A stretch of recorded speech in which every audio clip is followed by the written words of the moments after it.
buonasera a tutti intanto. Allora, volevo precisare una cosa innanzitutto.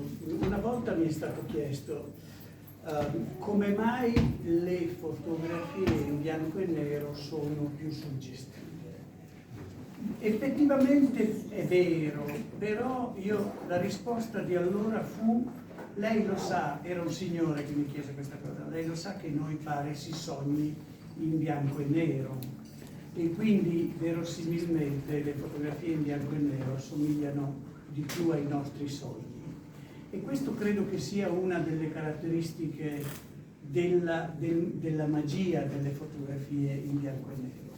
Quando io ho visto per la prima volta le fotografie di questo signore, di Abdoulaye, ho notato l'effetto del bianco e nero, e la prima sensazione è stata quella del silenzio.